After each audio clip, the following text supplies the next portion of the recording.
Okay, now we're good. Okay, we're good now. I don't know what happened. Okay, so first things first. You guys have a quiz next class period.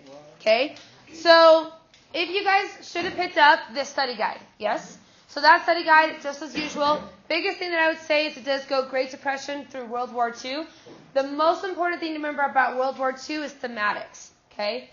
Again, causes and consequences of the war, the home front, and impact on minorities. That's what I would generally focus on. Now, the Quizlet is 75% ready. I had kind of an issue with the student that I had to deal with last class, or during my prep, so I didn't finish it. I will finish that by tonight, so it'll be up. And most of you don't study today, so except like one person who I know is every single time is the first person on Quizlet. But trust me, it'll be up as soon as possible. Quiz is on Tuesday. You'll take the quiz.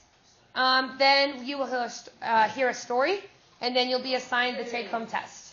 Okay? Now, I don't want to scare you, but the AP exam is 3 weeks from today. Woohoo! Yep. Okay, well, Dax is excited for all of us. I'm so ready to be done with school. Oh, well, I'll miss you. I know. So, anyway, so what that means for you is make sure that you're starting to study. I've been very impressed with the turnouts from the review sessions. I was a lot more surprised by the amount of people that came. So that's awesome. We do have May 5th confirmed at 8 a.m. So that's an 8 a.m. start time for that 8 a.m. Reason why we're doing 8, and I know you're going to hate me for it, but it's a good thing, is that the actual exam is at 8 a.m. And so the idea is that actually like prepares you for when it'll be like in the actual AP exam. Hey, you know what? At least you live closer than me. That means I have to get up at like 6:30. I know. 6:30. Yes. Huh? What time is it going to be? It'll be done at about 11:30. So if we have to leave early to have work as well, can I like leave early? That's fine. You'll just be short one of the essays, but it'll at least give you an idea of what you need to do. Yes. May 5th. Saturday, May 5th. I just signed up for it today. We're confirmed for it. So May 5th in this room as of right now. If there's way more people than expected, there might be a situation where I borrow one of the other teachers' rooms. And I'll ask Mr. Kruger probably because most likely I'll borrow that room right there and we'll just do 2 rooms. Yes. Will we correct it after? So how it'll work is that at the start time, you'll do your multiple choice. Once you guys start your essay section, I will then take that multiple choice, go down to the Scantron machine, scan it, give it back to you before you leave. So that'll say things like, oh, I killed period 3, but I have no idea about the Gilded Age. And that'll give you an idea of what you need to study. So that'll give you immediately. SAQs, I'll grade immediately because those are extremely fast. And then the problem with the long essays, depending on how many people are here, I'll do my absolute best. But there's no guarantees. It might be I return them on Monday. The main goal is not necessarily the grading. It's to get you an idea of what the actual the actual practice AP exam would look like. Yeah. You might have said this before, but are the lunch review sessions, are they on YouTube? Yes, so they're already on YouTube. All 3 are. So Thursday sessions I switched it. Tuesday sessions are curriculum based. So let's review a specific period 3 or whatever it could be. And then Thursdays are practice essays. I thought that I wasn't sure how the essay one would go. I actually thought it was really successful. I know some of you were there. Hopefully you thought it was successful. But all those are online. The benefit of coming to the essay ones is that if you do the essays over the weekend, I grade them for you on Monday so you can get extra grading on how you're doing on your SAQ, LEQ, and DBQs. How are the DBQs coming? I'm really curious. I've graded a total of 1.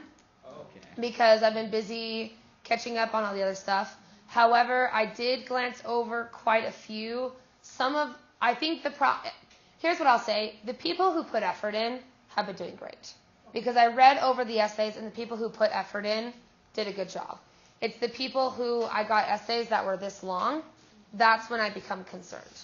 And the hard part is too, if you want to go over your essay, as some of you have in the past, I am always willing to. We have some people that get 1s and they never come. Or, like today, we have people that sign up to come and never show up. So if you want to have essay help, just come ask. I have no problem to do it. But I will say that the people who weren't, actually did well. So the goal is to get at least half of them graded over the weekend. I've just been going through some really more health stuff. I've been in the hospital a couple days this week, so it's just been hard to grade AP exams. But I will get it done as soon as possible. I will tell you that this will be the last graded exam or essay. What will happen is I'll probably give one more, probably over the weekend of that 5th, one more DBQ, but what it will be graded on is completion. So instead of being graded on the specifics, because in theory you should know that by now, it's giving you an idea of, in another real-life exam, what it would look like, and it'll be graded on how hard you tried. And it's not necessarily going to be graded on specifics, because there's not enough time for rewrites that would be unfair to you. So more than likely what will happen is I'll start that grade at an 80% rather than a 60%, and then you'll still have a scaled grade for your points, but no matter what, you'll get at least a B on it, which is the goal here. Yeah? So on the actual test, Yes. you don't have a whole lot of time for the DBQ. And In theory, you have 50 minutes. yeah, which Most people go about an hour 10, and then they leave themselves 20 to 30 minutes for the LEQ. Because it's easier to get points on an LEQ than it is a DBQ. I was just gonna ask, what's one of the best ways to shorten your DBQ while still getting everything in there? Best way to shorten it is to time yourselves on a practice DBQ. So maybe what I'll do is this weekend I'll find some practice DBQs that from stuff we've covered, put them online, and the best thing to just do is practice timing. Because once you practice the timing, it becomes very quick. Yeah. Also, or actually LEQ or DBQ. So like, if you have your thesis in your first paragraph, Yes. do you really even have to like write a conclusion paragraph? Technically, no. However, the benefit of that is what I've noticed, and this is really weird, is that you're supposed to be restating your thesis in the ending paragraph, but instead people are writing all new theses. And so what happens is that I've had people write a terrible thesis in the first paragraph, but then they write a good one in the last paragraph. Yes. It's really weird, and I'd say about 25% of you do that. So for some reason that's been happening. It just gives you an extra opportunity to get the point. So technically, no. So if you're running out of time, then no. Okay, any more questions? All right, cool. So we're going to, for that, your assignment. So the good news is that you don't have an assignment due next class other than the quiz. This assignment is due in 2 class periods. So it's due for you guys next Thursday. Next Thursday, which I believe is April 30th. No, 26th is next Thursday. So the 26th, that is when this is due. Now, apparently me putting the word final on there freaked people out. It's not. My idea was that it's the end of World War II, like it's the final thing for World War II. So what's happened is a bunch of people have talked to me about, hey, I love this topic in World War II, like the doula raids. Are we going to talk about it? And unfortunately, although World War II is so big, the AP exam is so specific on only a few things that it likes. So what this, which is mostly the home front. And so what this is your guys' chance to basically take whatever subject you're passionate about and do a project on it. Now, you could do pretty much anything you want. You could take the Doolittle raids, the Holocaust. You could take something you learned in World, the Enigma machine. Anything that you want, you can do this project on. Now, the one thing is about this, and that I would circle in the directions. It says, note, no PowerPoints or essays. I want you guys to maybe push your boundaries a little bit. Some of you love PowerPoints, and I think that's nice. But I have read a lot of PowerPoints over the last couple of months, and I'm excited for something new. Okay? Now, these are just ideas. You don't have to do these specific ones. Also, you can do this in groups. So what'll happen is that, is that with the groups, you may work in a group. If you saw like Tim's group project, which is on YouTube, if you want an idea of what to do, which is a solid like 80% curriculum and like 20% singing. But regardless, though, that's an example of a group project that the 4 of them did together. So you can do that as long as there's equal work done. Yes? Groups of how many people, and can it be with like other classes? Yeah, you can do with other classes. In theory, I'm not going to put a limit on it. But if like only one single project is turned in with all 115 students, that'd be really weird. Biggest thing is biggest thing is to make sure you put effort into it, because that's what the point of this is The point of this is to get another thing in your arsenal that you can throw out in an essay and be able to use. Sound good? Okay, any questions on it? You can literally choose any topic. You can choose any type of project. These are just ideas. Sound good? I know some of you are. I will tell you that last class, a lot of them were very inspired by today's classes and are going to be making a project that is going to be very opinionated. Yes?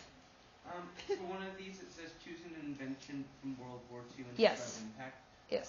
Do you want like a poster for that? Because, I mean... I would like to go... that's up to you. I put posters as one of the options, but I really want you to push your boundaries. Create the invention. You could. I had another class. Somebody did that for their not-so-typical essay. That's sweet. Is that they created it and they built it. I've had people with the Enigma machine. They went and watched that one with Benedict Cumberbatch in it. Imitation game? Yeah, and they did a whole thing on that and the impact on the Enigma machine on like homosexuality. So I'm okay with that too. Again, the biggest thing is just make sure it's school appropriate. So like propaganda posters. If it's like going to make Mr. Bingham say, "What are you doing?" then don't do it. Yeah, that's the limit. Is what would Mr. Bingham approve of? It's a recreation. What would Mr. Bingham approve Well, it's of? like you can't bring like a weapon. No. Okay, Ethan is a great example of what not to do. We are not recreating the Manhattan Project. We're not bringing bombs into the school. Thank you.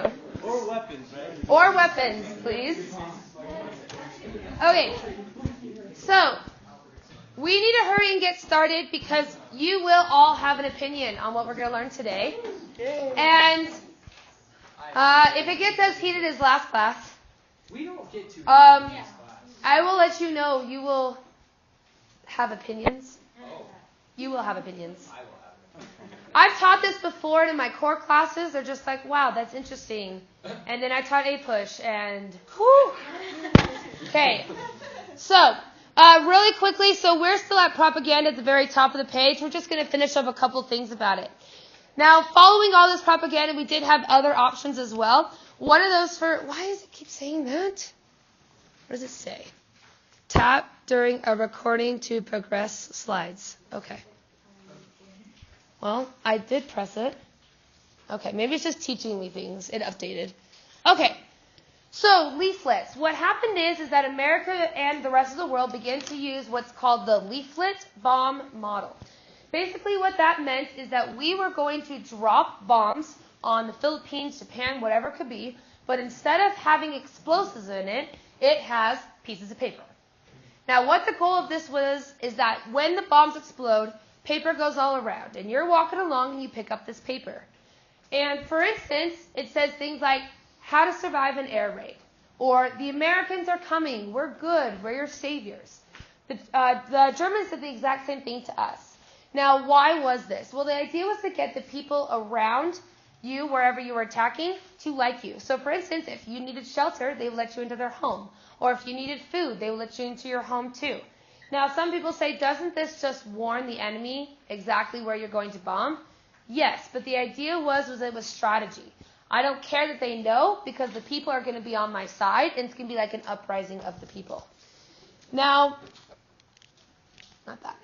Now, the next thing that we're going to institute is what is known as the selective service. Now, the selective service, that is a STAR term. It's, again, we talked about it before. It's very important. The selective service, again, is otherwise known as the draft. You will see both terms on the AP exam, so make sure that you're aware of it. Now, selective service was instituted and added 10 million people into the Army. Now, we've talked about the selective service before. 18 to 25, you need to be able to be signed up for the draft. Again, for those of you who are male and you're like, oh, they don't care about me, they do, and you can't go to college without it. So make sure that you sign up for the draft. So with the draft, these people began to get their draft cards and they went out into the front lines. Now, if you guys remember, you guys took the ASVAB exam. Remember that? Remember how I told you that that's really like a life and death thing because that tells you where you would be placed in the Army during a draft? So I really hope you took that seriously because that would keep you off the front lines. Now, if you didn't take it seriously, you could always retake the exam. If you didn't take it, you could always retake the exam. It's a free exam. I will tell you that this actually got brought up in the other class because of the whole bombings of Syria and the possibility of us going to war with Russia. So they're like, wow, I should have taken that ASVAB seriously. So next time, all tests are serious. Hopefully Russia's not that strong. I don't know. Russia's got some good weaponry. Anyways, so with the selective service, though, we're going to increase our military. However, as a general whole, and this one's one that's kind of important, Pearl Harbor raised our enlistment exponentially. People massively began to enlist in the Army. So while we had 10 million draftees, we also had 5 million people sign up for the war within 6 months of Pearl Harbor. Is it better for you to join willingly or to be drafted? Or does it really matter? Join willingly. Okay. There's a reason people join willingly. Because So if you choose to go into the Army, you get to choose where you go. First off, what branch, which is very, very important if you know what's going on here. And you also get to choose what type of job you have. So, for instance, if you signed up and you were like, I want to work as a desk clerk in the United States, you could probably get that. But if you're drafted, you're probably going to the front lines, which means you're more likely to be killed. So, yeah, a lot more likely to be killed if you're drafted compared to if you're not. That's why that's what happened in Vietnam. A lot of people signed up for the military because they were too fearful of being drafted, and they wanted to choose where they went. Also, like, if you take the test seriously, you have more of a say in what you want to do. Yeah, exactly. That's what the ASVAB is for. It places you. So if there were a draft, they would say, oh, you were really good at mechanical stuff, so you're going to be a mechanic. How long did it take?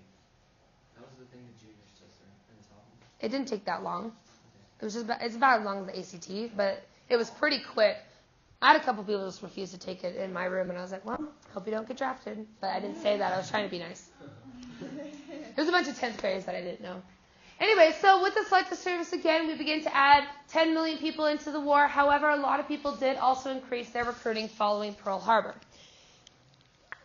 Okay, now one thing, by the way, that did happen is if you wanted to sign up for the war, you did have to go through a medical physical. And they did do heavy recruiting. Now, the thing is, though, is that this medical recruiting or going through this, people lied to get into the military. People were so invigorated by patriotism that they would lie about their age. The youngest U.S. military person that died in the war was 12 years old.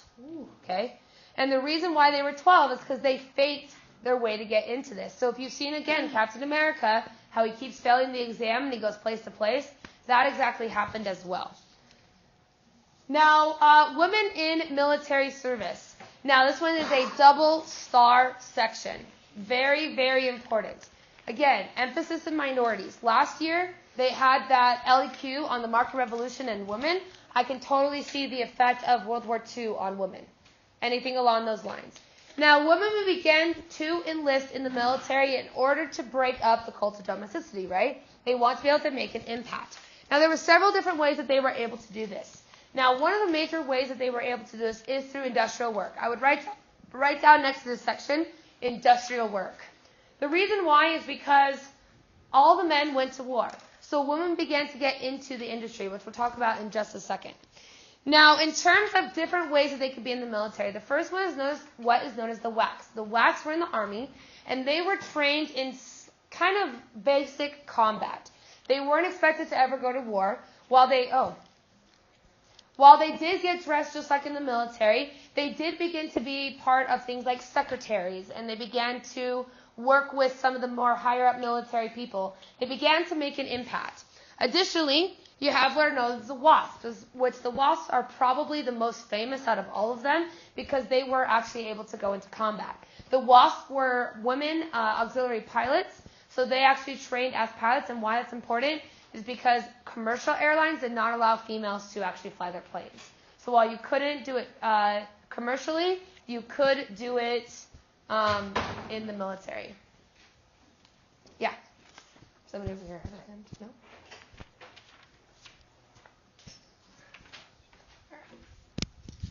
Okay. Now the next one that you could possibly be is what is known as the waves. The waves were the nurses. They were the ones that were the ones that were going to prepare for medical things or things out in the field. So they became slightly more on the front lines because they were actually able to go and help these men into the war. Now, the most famous of all of these examples, though, is what is known as Rosie the Riveter, which is a starred term. Now, Rosie the Riveter was known for putting in rivets. Now, what happened is that altogether about 25 million men went off to war. And that left 25 million positions open, and most of those were labor positions. So what happens is they had to add women because who else is going to work? Additionally, the business, yeah. What was the size of the U.S. population like during World War II? Was it like 100 million? I truly don't have any idea. Can somebody Google it? Here it goes. Sarah, Google the U.S. population during World War II. And she will answer that in one moment. Anyways, so what happens, though, is that during this time is that women begin to be in these industrial areas that they can be able to do. 123,222,000, blah, blah, blah. That was So the... there's like a fifth of the population. Went off to And war. that's just men. Yeah. Right? Not including all the Yeah. women that are doing stuff. Yes. So a large amount. I mean, you lost your population, and that's your workforce. Yeah. So also, though, this also was a great business decision, and you want to know why? Women were allowed to be paid 1/10 of a man's salary. So if you hire a woman, it's cheaper for you. So it was not only a good idea to get labor force, but also it was very cheap. It was easy to get them in. Now, Rose in the River, though, became super famous as the person who was this industrial mite, again, breaking that cult of domesticity. Interesting fact, though, the original Rose of the Riveter was African American. So the person who drew this photo on the far left, that was, by the way, to the same poster or the Office of War Information that created the propaganda posters. He was inspired by a black woman who was doing this work. However, obviously, he drew her a little bit more white, but people altogether were able to use this. Yeah. So Rosie the Riveter wasn't a real person. No. It's like Rose of the Riveter was an idea. Rose of the Riveter was the idea of women working in the workforce. There was no specific Rosie the Riveter, although the one that was inspired, they call her the original Rosie the Riveter. There's a lot of women that do claim to be Rosie the Riveter, but in the journals for the artist, he says that it was this African-American woman at this location, and so there's one woman who has said, that was me. He drew me as I was working. Was the idea. Yeah. Good question, though. All right. African-Americans, again, a double-starred term. Now, African-Americans during this time were very poor. They were especially still living in the South and especially continued to be sharecroppers. Now, originally, bans were allowed to ban African-Americans in the war industries or things like that, basically saying, if you're African-American, it's too dangerous to put you next to bombs because we don't know what you're going to do with it, right? So originally that was a ban, but as more and more men went off to war, you need position openings, and they then lifted the bans. Now, in terms of men in the war, at the beginning, we were still segregated. President FDR was a heavy advocate for keeping these segregated units. He did not feel like African Americans were skilled enough or had enough knowledge to be on the front lines. So instead, they were put in non-combat positions, or they would learn how to be in combat positions but never actually go to war. Now, this had to do with, though, of what the African Americans could do is what is known as the double V, which is a starred term. The double V was a way to be able to get African Americans right. So double V, I always think of it as the peace sign because it's not what it means, but African Americans did use the peace sign during this time to symbolize the double V. One is victory over the dictators, in particular Germany. Victory over foreign powers. The other one is victory at home for racism. So basically, the double V became a campaign slogan to get rid of racism in America. You good, Tim? Oh, you just look sleepy. Okay. So this right here, what I would put next to it is historical context for the civil rights movement. As African Americans begin to get more and more rights during World War II, they then begin to want those rights at home as well. Now, the most famous example, though, of African Americans during the war making an impact were through what's called the Tuskegee Airmen, otherwise known as the Red Tails. Now, the Tuskegee Airmen were a full African American squad of pilots, and basically they trained all the time to be prepared for battle, but they were never used because they were African American. Then, as more people began to die, they were put into the front lines, and they were responsible for defeating several German pilots over in the European front. So they became one of the most famous examples of African Americans making an impact. Now, eventually, Truman, and this is important to know, Truman was the one that desegregated the military. If you put that FDR desegregated the military, you will be wrong. Okay? Good luck, guys. They're going to track. Wish them luck. Why does it say Roosevelt's executive order desegregated the military? On our notes. It says Order 8802 created fair employment practices and desegregated the military. Hold on. Wait a minute. African Americans. Oh, that's supposed to say Truman's. That's supposed to be Truman's. Sorry, I wrote it wrong. So Truman's executive It's Truman's order? executive order, yep. So what happens is President Truman is going to desegregate the military. Now, why this was important is because he felt like if you are willing to fight and you are willing to die, it doesn't matter if you're black and white, you both die the same way. And the idea was that if both of you are willing to die, why not have the same rights? So this desegregates the military. Now, this does create an uproar. Several people begin to quit. There's violence. But we do desegregate the military. And again, next to that desegregation, I would maybe do an arrow to where you already wrote historical context. All of this is a great historical context for why the civil rights movement occurred. Now, Zoot Suit riots. I would put next to this one, beginning of discrimination against Latinos in America. Now, originally, Latinos, I'm sure that they were discriminated against. But this becomes the starting figure for massive discrimination against Latinos in America. So let me explain what happened. You see, during the 1940s, the thing of a zoot suit, which you can see right here, that's really baggy pants, big gold chains, a really long suit coat, a flat-brimmed hat, as well as slicked back hair, became very trendy in the Latin American, specifically the Mexican populations in California. And these zoot suits became well known as the Latino, very Latino symbol. Now what happened though is that these zoot suits were extremely expensive. They're about $700 a suit. And so what happens is that Latinos are wearing this and white Americans are saying, wait a second, you are wearing this zoot suit and yet we're trying to fight a war here. We're trying to save money for the military. We're trying to be able to pay for them to be able to have food and shelter and bombs, and yet you're sitting here wasting money on a zoot suit.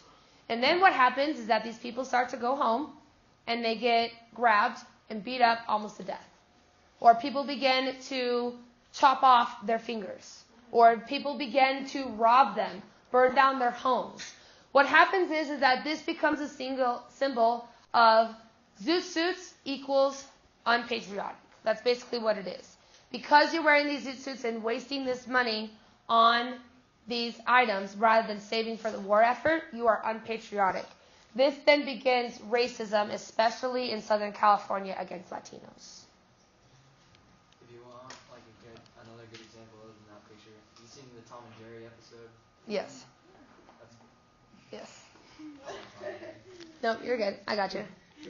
All right, which brings us to our first controversial topic of the day. Okay, so we're going to talk about a thing called Japanese internment, which is a double star term.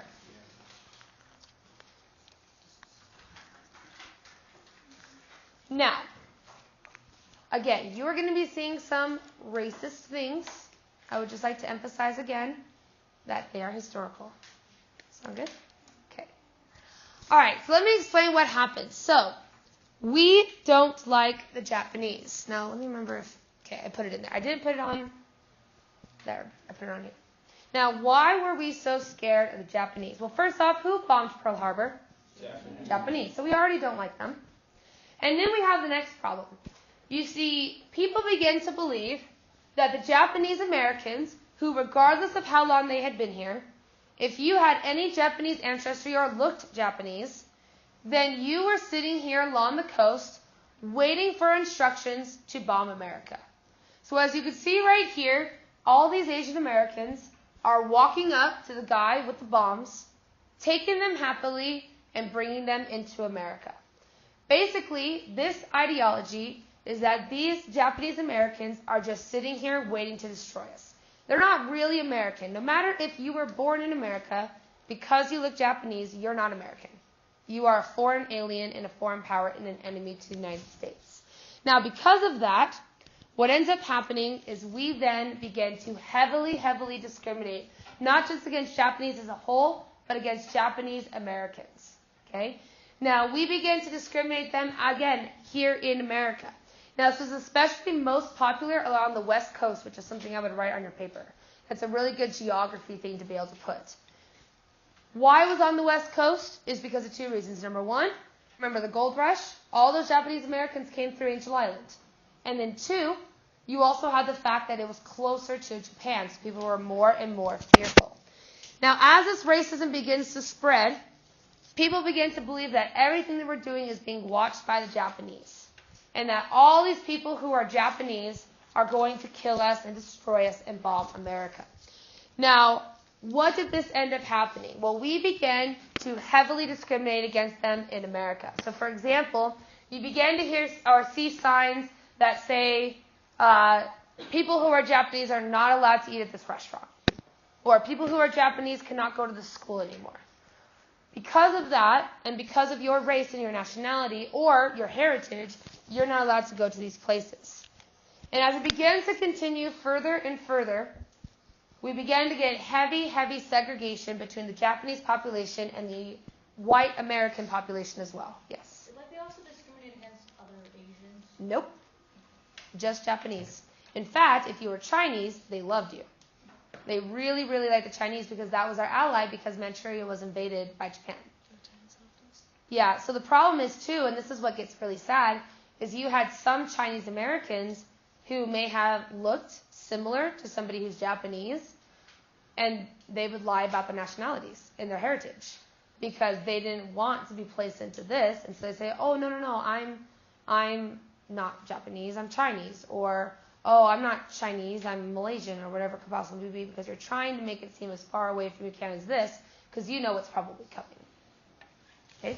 So as we begin to continue, they begin to officially discriminate according to the legislation and the law. So what happens is in California, they pass a law that says if you are Japanese, you are no longer allowed to go to schools in America. You have to be put in special Japanese children's schools, and you go to this specific place, and it's now segregated. They begin to have other laws. Cities begin to pass laws that say things like people who are Japanese are not allowed to be out past 8 p.m. Or people who are Japanese cannot go to public parks. And they begin to pass these laws to specifically discriminate against them. And again, it doesn't matter if you were born here in America or if your ancestors came over 7 generations ago. Because you look Japanese, you are now Japanese. Yeah. Wouldn't there have been like some kind of federal thing with like this? Doesn't matter, because what they're going to say, and we're going to see this in a lawsuit, is that they're basically going to say that in times of war, the government can do whatever they want to protect America as a general whole, which includes the taking away of civil rights and basic human liberties. That gets confirmed in a Supreme Court case that we're about to talk about, that the U.S. Supreme Court says that in times of war you can take away civil rights, which then gets reversed later on. Yes? Did African Americans also join in, like, being racist towards the Japanese?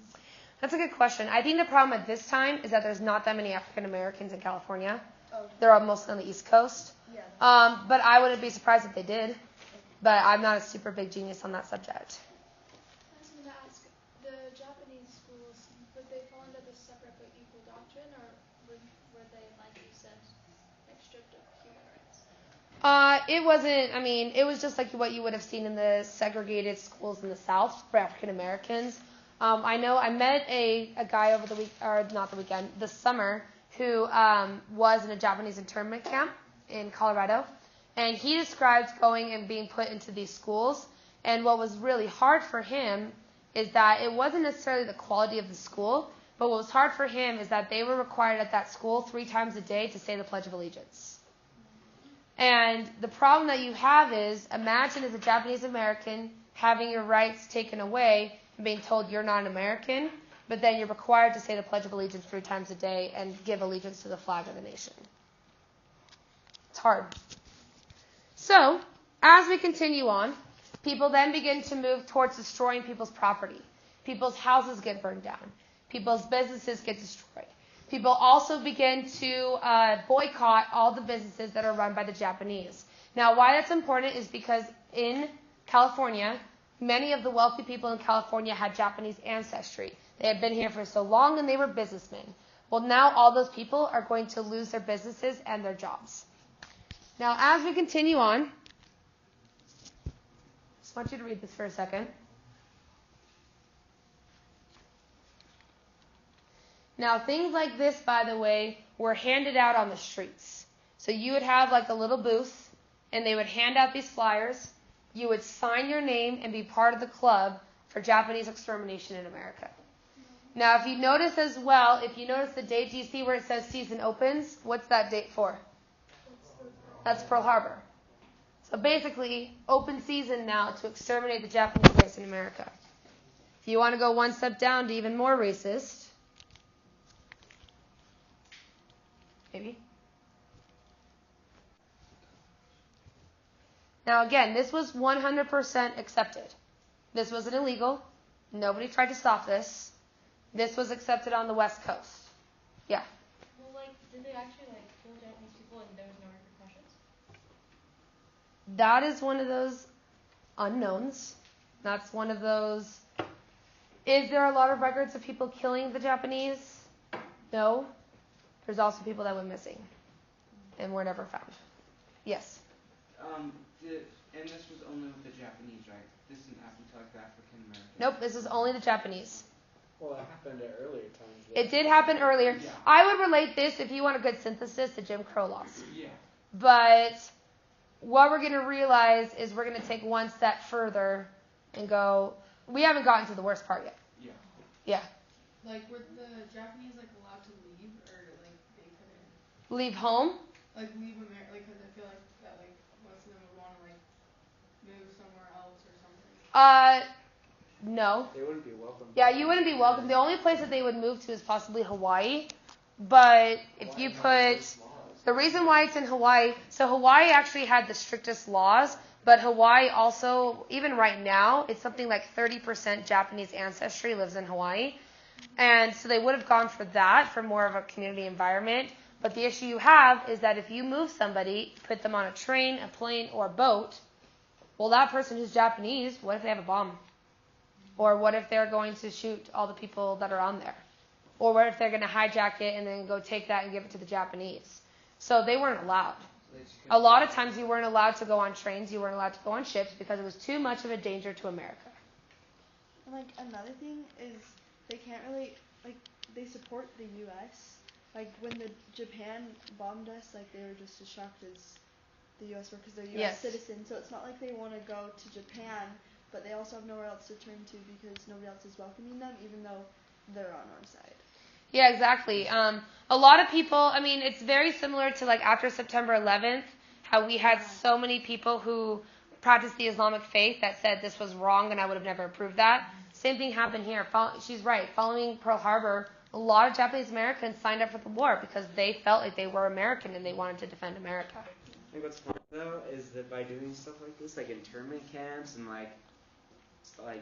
terrible things like this, is that it pushes in this case Japanese people more towards extremism behavior and actually becoming terrorists than it would just to have done anything in the first place. Yeah, it makes people more angry. It's like some people who feel it's like what's his face, that sub, right? It's like him because his process was, I'm going to be mean to you all the time, and you're going to listen to me, and I'm going to be strict. And then most of you rebelled and started emailing me and were come save me, right? So it's like one of those things. When you get so intense, they're going to push back with equal force. That's what Black Panther Party did the same thing. They felt like it got to the point where they couldn't do it with niceness anymore, so they felt like fight violence with violence. Is this the time period when they had a lot of Japanese people in America go to Canada? Because I know there's groups. Probably. Big groups of I know that in British Columbia, there's massive amounts of people. It's one of the topics I'm not a complete genius about, but I'll look into it. Look into both your questions. Okay. Anyway, so following all of this, we then begin to move steps further. So, So what I want you to do is I want you to take your paper, I want you to flip it over. And you're going to see two documents on the right-hand side. So what I want you to do is I want you to start with document A. I want you to read document A and highlight or underline the three most important things in that document that gets the point across.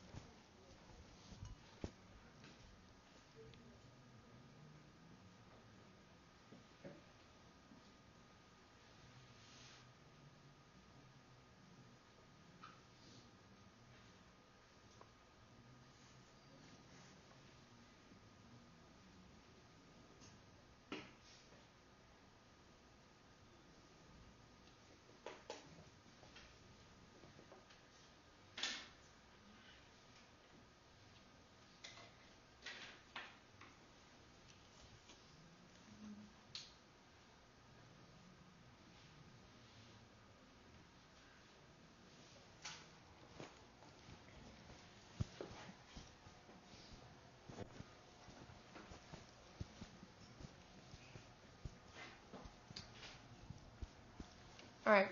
Raj, what is the meaning of this source? Well, it's the Japanese concentration camps that they place around. Technically, America never used the word concentration. We're internment camps. Well, they almost like concentration. They're in officially internment camps. Although I totally made the mistake yesterday of calling it the other word. Okay, and so what are they saying, though? What are they saying about the Japanese? How does he feel about the Japanese? He hates them. He says, let them be pinched, hungry, and dead. So, it's torture, basically. Yeah, exactly. Good. Okay, go ahead and read into document 2.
All right. Victor, what is this saying? It's saying that Walter Lippmann is really scared of Japanese people living on the west coast, near the Pacific coast, because he's scared that they're talking to the Japanese government, like doing like recon or whatever. Yeah. Yeah. Okay, good. Yeah. And then what does it say? We'll have him move you up. So what does it say, though, about like people's like constitutional rights? What happens when the Japanese are supposedly doing this? Well, it's saying, like at the end where it's talking about constitutional rights, it's talking about how no one has the right to be on, no one has the right to like work on a battlefield, and no one should be going to war for like a reason, or for if there's no reason. Okay, yeah. So we're going to start to discriminate against them because they have a reason. Yeah, Sarah. Isn't it like basically justifying why they're treating the Japanese like this? Yeah. Like, this is for us. Yeah, exactly. So it's a justification, right? So the Japanese are coming, they're spying on us, they're giving away secrets, and therefore we then have the right, because it says right here, nobody's constitutional rights include the right to reside and do business on a battlefield. It's basically saying, do you see right here, it's kind of like a hint, Nobody has the constitutional right to reside in a battlefield, meaning that you don't have the right to live in America if you're at battle. Yes? Were there actually any Japanese spies, like, in America? Oh, Yeah. Yeah. But those Japanese spies were also either Japanese or people who turned, but the vast majority are not. I mean, it's the same reason why I'm sure there are American spies right now who are helping Russia or North Korea. I'm sure there is. I wouldn't be surprised. But the vast majority heavily supported America. Yeah. Dax, did you have something you were going to say? I was just saying The Americans, like the TV show. Oh, okay. Russian spies. Yeah, Russian spies. Yeah, I think it's just like sad because I'm sure that like some people who are like discriminating against like the Japanese, like their ancestors didn't go back as far as like maybe like one Japanese family had been in the U.S. for like 5 generations, but like a German family had been here for like 4 generations, and yet what is like the concept of being American? Like Yeah. So did this happen to Germans? Oh yeah. In America. Yeah, in America. Well, We had internment camps. But they were like discriminated. They were against discriminated heavily. against. They had a lot of, like, terrible I would things say happen. not as high as this at this But time. It still happened. It did still happen. I would say it's not as high this is Pearl Harbor. Like, because it's Pearl Harbor. Yeah. The Germans didn't actually like bomb our soil. Like, Yeah. So while there was still discrimination against all, I mean, the same thing happened with Italians. I mean, the Japanese were so heavily discriminated against, but the idea of why, though, with the Germans, of why we were discriminating against them, because the German American, again, if you had a German accent, you were a lot more likely to be discriminated against. But if you're German, 1, you're white, so it's harder to be able to tell if you have German ancestry, and 2, you've been around since the 1840s, which you also say, I thought the Japanese were around since the 1840s And too. have you seen like Unbreakable? They were Yes. against Italians. They were, Yes. It's just, Yeah. Will they allow Japanese people to enlist in the American? Give me like. Okay. That's actually part of the next part. Okay, so I want to give you this one as like the final one. It's not on your paper, but I want you to notice this. So it says, it makes no difference whether the Japanese is theoretically a citizen. He is still a Japanese. Giving him a scrap of paper won't change him. A Jap's a Jap. The Japanese race is an enemy race. Just so I can point out here, the person who is saying that is America was split into 5 time zones called the 5 columns. He is the lieutenant general, as in the highest military rank of the entire West Coast. So this is your military commander of the entire West Coast is saying this. So you can already see as a precursor of what's going to happen next. Now, again, about the Chinese, though, we love the Chinese. The Chinese were great. The Chinese were our friends. So what happened is that while we heavily discriminated against the Japanese, we actually absolutely love the Chinese. And so what ends up happening is you begin to say, yeah, if you look Chinese, and notice how we have things that say you can tell the difference between a Chinese man and a Japanese man, and here's how you can do that. Okay? So now you can be able to say, oh, you're Chinese, so I like you, but if you're Japanese, I don't. Okay? Now, this is what happens next. This is the really crucial part. So you need to circle the word executive order on here, because while it's great if you can memorize the executive order, most of you probably can't. So we end up having an executive order by FDR, and FDR gives the executive order, which means the president orders that anyone of Japanese ancestry throughout America is put into what is known as an internment camp. So your Japanese ancestry, by the way, was determined if you had anybody underneath 3 generations. So 3 generations, that's your great-great-great-grandpa, all the way down to you. If you had any Japanese ancestry in that line, you could be interred through Japanese internment. What if you have passed? What if you have 5? Then you would be okay. The biggest thing is that a lot of this, because a lot of these people at this time don't have family history genealogies sitting around. So instead, it was how do you look? So if you have any of the traditional Asian features, well, then you could be assumed to possibly be Japanese. That was the idea. So we began to put internment camps all throughout the United States, but especially on the West Coast. Now, yesterday, we had somebody say, I've never heard of this. Well, here's the thing. You see, there's this magical place in Utah called Topaz. It's 3 hours away from here. It was the 4th largest one in the entire United States. There's a reason it's in the middle of nowhere. It's because we had one here in Utah. So what we do is we round up all those people, and we put them into internment camps. Now, these internment camps were forced, okay? Basically, you were told that you had 24 hours to get ready. You could often bring one suitcase, and that's basically it. You were promised by your U.S. government that when you returned, your house and your belongings would be there, and your businesses would be fine. Well, here's the problem.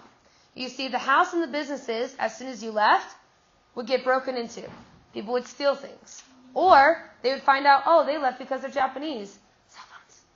So what they would do is they would then set them on fire, vandalize them, break things apart. And by the way, who's going to pay your rent when you're gone? Nobody. And they weren't told, oh, by the way, if you don't keep up on your rent, you're going to lose your house. So some very smart Japanese people actually basically took all of their money out of savings and gave them to their landlord and said, here's my payment for the next 6 months, we'll say, so that when I come back, it's ready for me. Well, one, the landlord could be just as racist and just take that money and leave and foreclose the house. Or two, most people thought this was going to be temporary, 6 months maybe. Some people were in there for 4.5 years and never came back. Now, business-wise, has the same thing happen. Your business locations are closed. You lose all your stuff. And what happened with a lot of people is if you have Japanese ancestry or Asian ancestry in California, I would ask if one of your grandparents ever switched jobs, and they will typically put it around the year 1950.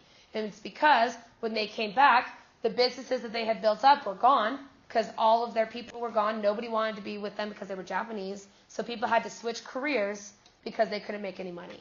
So people began to join these internment camps, and these internment camps had normal life, right? You go to school, everybody has a job, you have church, you did have local leaders that could advocate for you. One of the things, though, I want to point out about the food, though, okay? If you don't know anything about traditional Asian families, one of the staples in their diet is rice, right? Very, very cheap, easy, and it's in almost every single meal that they have. Yeah. Well, when you have a diet that is like 90% rice, and you go to a Japanese internment camp, all of a sudden you're being fed steak and potatoes. And what happened is people get sick because all of a sudden they're not eating food. It's almost like going to a foreign country and not being able to eat their food. So all of a sudden people are sick all the time. And people can't gain weight. And people are being changed in their culture because they're being told rice is bad for you. As in, rice is not appropriate for American culture. You need to eat this instead. So it's stripping away that Japanese culture. Now, they did have like football leagues. They did have sports and band. But again, a lot of that, is that traditional Japanese culture? No. You're putting American culture into them. Is that why they love baseball? So baseball actually starts, it transitions over from the early 1900s because basically what happened is a Japanese American joined a Major League Baseball team, so it became really popular. But it's part of the reason why there are Japanese leagues here in America. Yeah. Because there are specific Japanese leagues. Yeah. So this could be used for like synthesis with like Native Americans, right? Yep. In the Carlisle Boarding School. Or you could do it as historical context. Way back when we began to assimilate cultures, and we did the same thing here. Exactly. Now, in terms of life, again, this was not a concentration camp. This was an internment camp. And you were able to be there, but you weren't allowed to leave. Okay? So you weren't allowed to leave at all. Now, originally they did. So the very first times, you were typically allowed to go on vacations or go visit family or go get jobs. As competition for jobs began to increase, as well as fear for Japanese Americans, they then closed them off and you were no longer allowed to leave. So you stayed there for several years. Now, in terms of famous people, you guys seen this guy before? He was interned in a Japanese internment camp for 3 years as a kid. Okay? So it's affected many Japanese Americans all across the United States.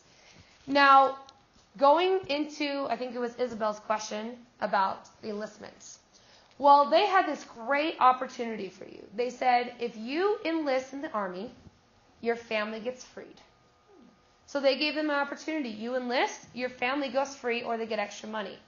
So you have a ploy to be able to get more people in your military, but do you see how you're kind of like putting your life literally on the line for your family to get released? And oftentimes your family never got released. So you would go off to war, you might die, and not come back. If you did come back, your family often got released, but if you died, your family stays in the internment camps as well. Now, in terms of here in the state of Utah. Our internment camp was in a place called Topaz. It's about 3 hours away. However, if you go there now, it looks like this. It's gone. What happened is that following the internment camps, basically they destroyed almost all the internment camps across the United States. They want to try and erase it, Yeah. Oh my. I mean, the idea was that they needed the wood for the war. Oh my god. And that they needed the objects that were there. That was the official statement of why they took it apart. Okay? Now, they completely destroyed everything. If you go there, there are a few little metal scraps and things like that. And actually, up until last year, they did not have a large museum. They did open a brand new museum last year in May that explains the thing about Topaz. Minidoka is the one up in Idaho. That one's a very similar circumstance. There's only one did the same thing as last time. One internment camp that is the same exact, that's still how it is before, and that's in California. And that's Manzanar, which is the most famous one. Why can't we call them concentration camps when literally they are? Because they're internment camps. And it's like Because intern means that you were put into a location. It's just funny because like we're fighting a war to stop what they were doing to like the Jews, and we're doing it to them. In theory, we didn't know that they were doing that in theory. In theory. In theory, we knew that they were putting people in camps, but we did not know the severity. CJ. So we didn't like kill masses of them, did we then? No. Okay, so it's like Well, they still That's- died because it wasn't Well, sanitary. I will say that the conditions in the oh, you guys are confusing me. The situation and the conditions in the internment camps were not good. You had a lot of kids stopped eating because, I mean, it's like giving a kid chicken nuggets his whole life and then telling him, all right, now you need to eat this like caviar.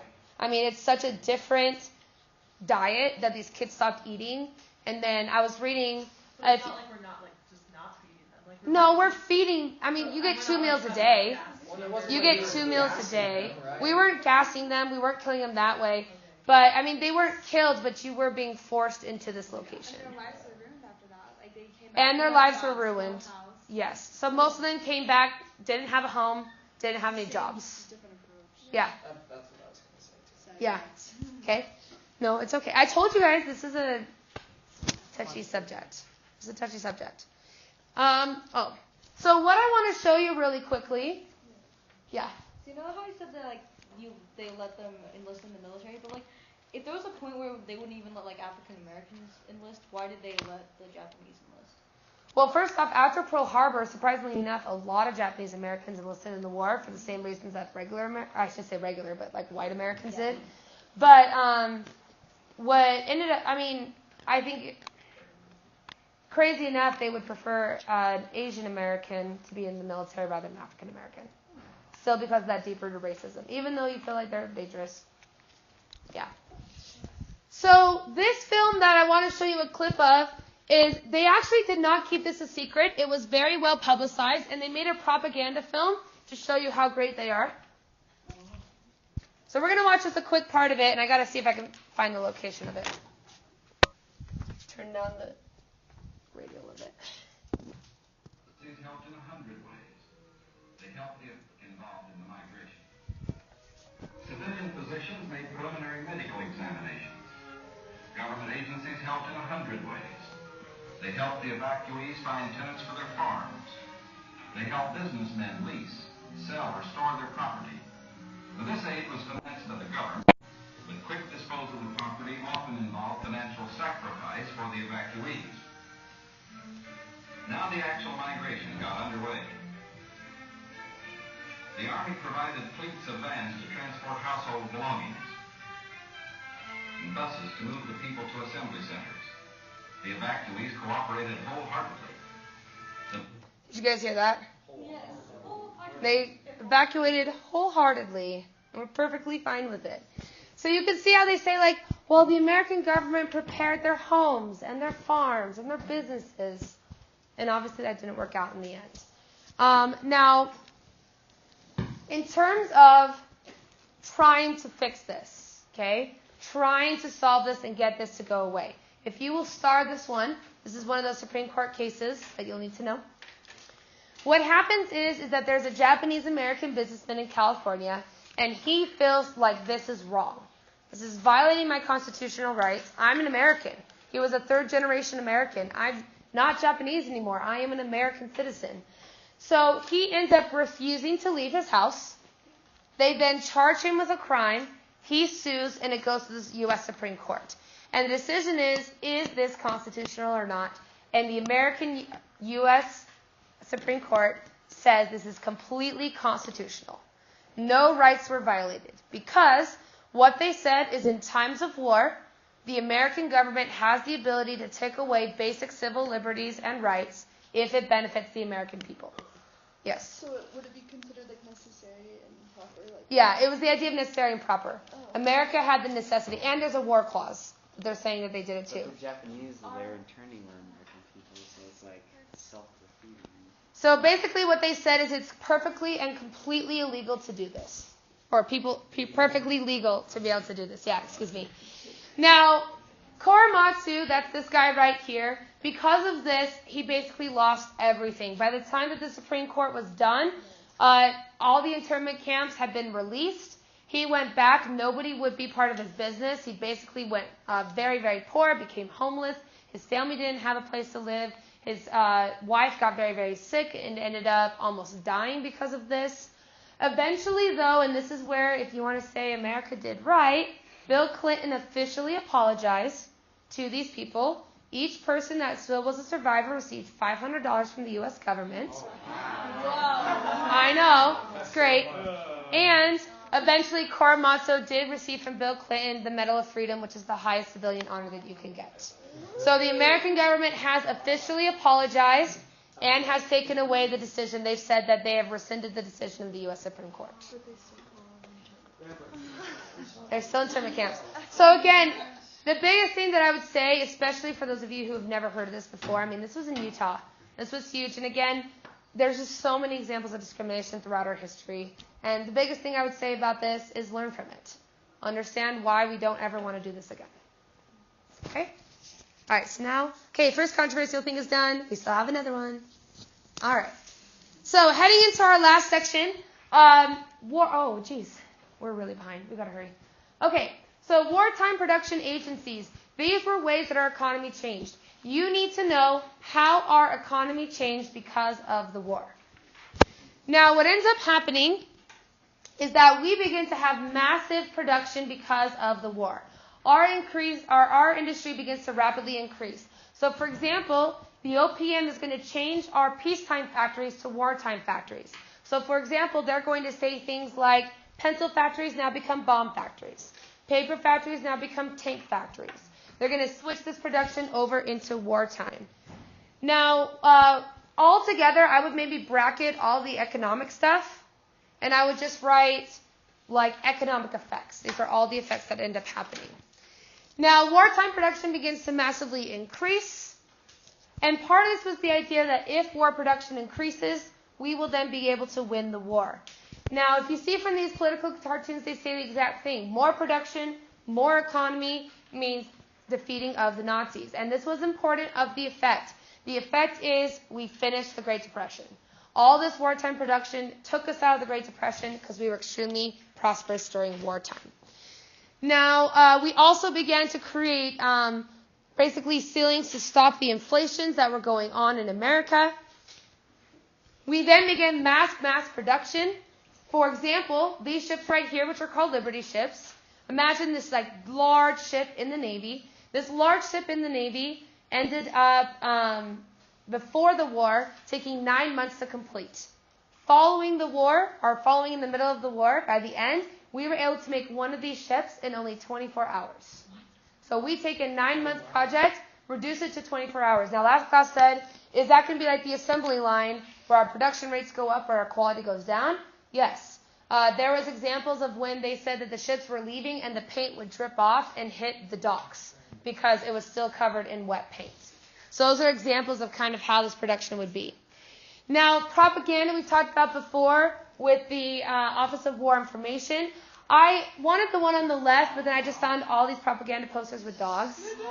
Okay? But they're kind of sad though.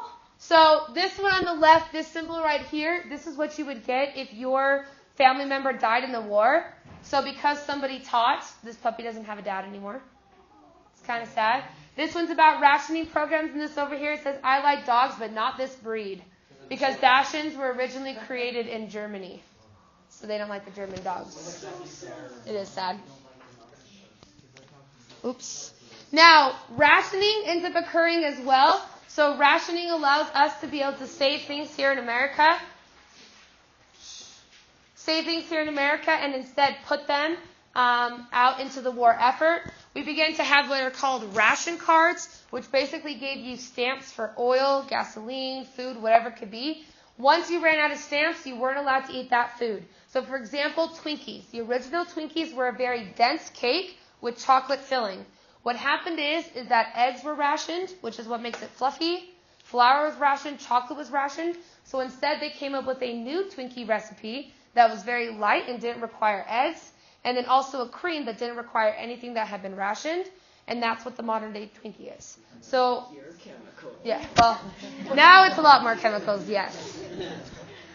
Now, additionally, we began massive recycling programs in order to be able to save things. Plastic, tires, all of that ended up being recycling. Our modern day recycle programs are because of that. And in general, wartime prosperity skyrocketed. People had a lot more money. Now, the controversy behind that is prosperity plus complacency. What they felt like is that people were so prosperous that they forgot that we were in a war. And because of that, people began to, honestly, in my opinion, be similar to nowadays. We have people dying right now every single day over in Iraq and Afghanistan, but a lot of us don't think about it. So what happens here is that people are so prosperous that the government feels like you've just forgotten that there's even a war going on. Now, in terms of, in general, our economic prosperity, our global domestic product skyrockets because we're trading so much all around the world. This ends up reducing our unemployment rate, and our unemployment gets to the lowest it had been before the Great Depression. Again, why the Great Depression ended. However, as you can see right here, this is consumption, as in conscious consumption.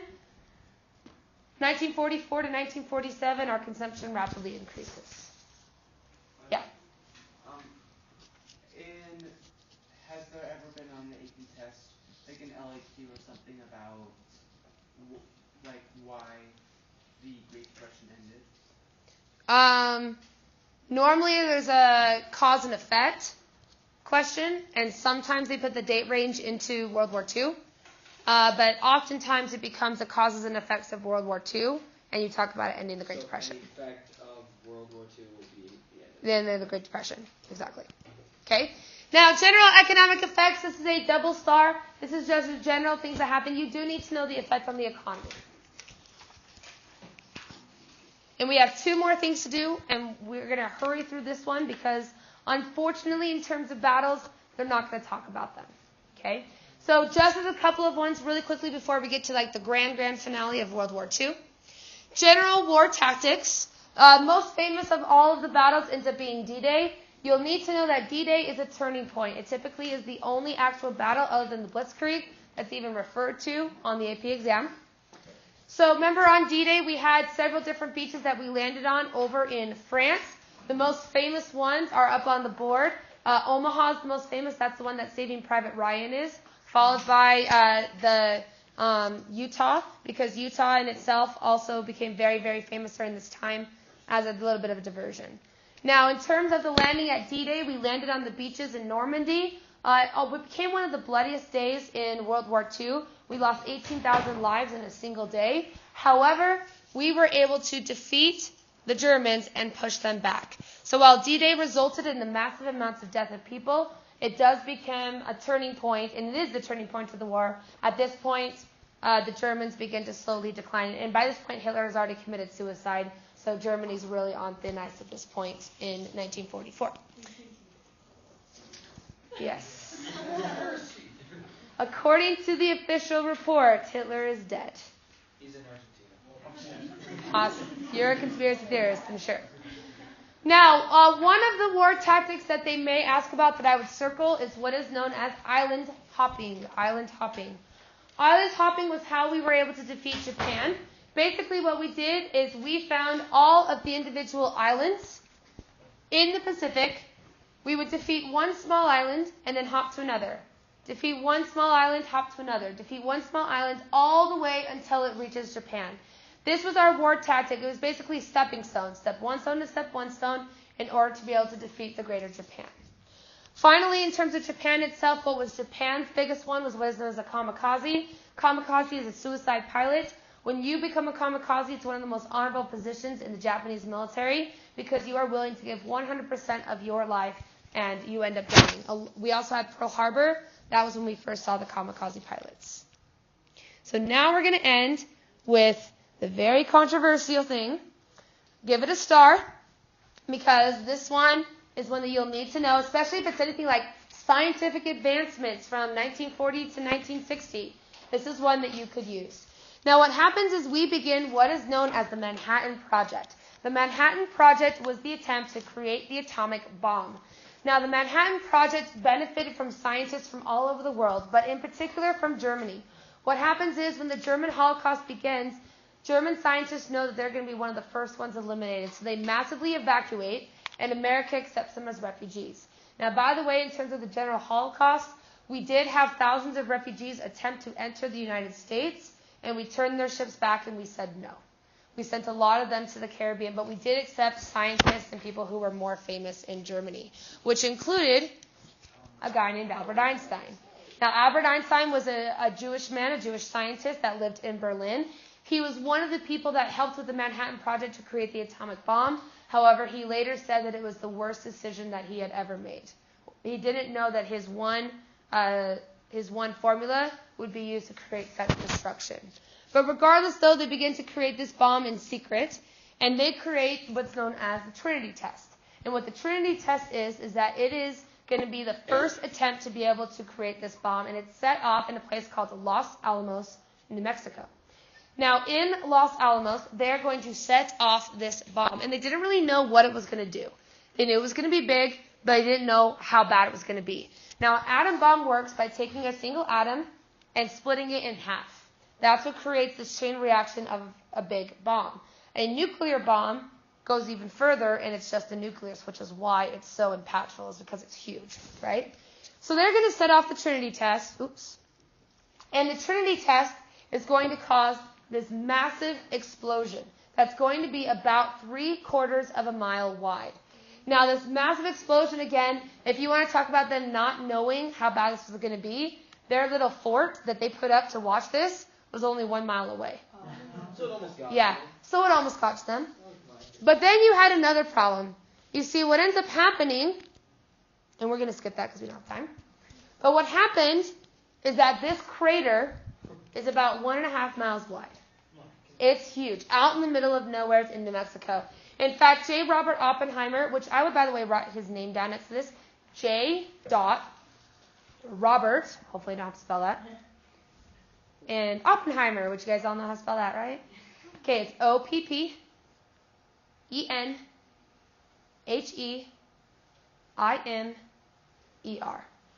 J. Robert Oppenheimer was the chief physicist of the Manhattan Project. Following his watching of the atomic bomb that went off, he said this: "We knew the world would not be the same. A few people laughed, a few people cried, most people were silent. I remember the line from the Hindu scripture," which I'm not going to say because I can't recite it. Just try. Bhagavad Gita. I don't know if that's right. "Vishnu is trying to persuade the prince that he should do his duty, and to impress him, takes on his multi-armed form and says," this is the quote, "Now I am become death, the destroyer of worlds. I suppose we all thought that one and another." They knew that they were now the destroyer of worlds. They knew that the entire world would be forever different because of this one test. Now, if you've heard of a thing called fallout, fallout is where the nuclear energy and the atomic energy rises up in this large cloud. Once it hits the atmosphere, it then disperses out and then falls back to the earth because it's more dense than air. Now, the problem is that this fallout, they didn't know about it. They didn't know that this radiation was so strong that it was approximately 100,000 times worse than getting an X-ray. They didn't know that. So instead, when they go out to inspect the site, they don't wear any protective equipment. In fact, all they wore were small booties, and that was it. They did not realize that this atomic bomb would have the radiation. So I really don't think that they knew of all the extra effects that would happen when they dropped it on Hiroshima and Nagasaki. Now, in terms of the other effects, people didn't know that this was happening. But you guys have heard of Kodak before. Remember the old school film that you put in the camera and it does that and it film?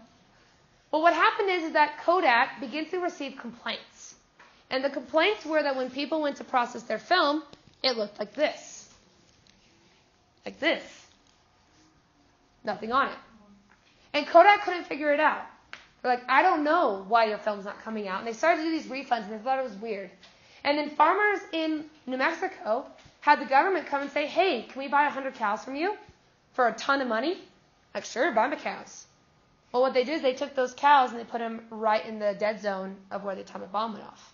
And they would place them every mile to see how far it would take for people to get killed. And then magically, about a year or two after the bomb went off, all these cows started to be born and would be stillborn.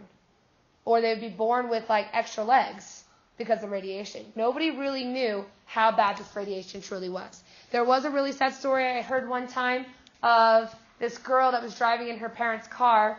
The bomb went off and she felt it. She looked back, saw the bright light, and became blind. This is the kind of stuff, and nobody had any idea. Well, what happens is that FDR is going to die.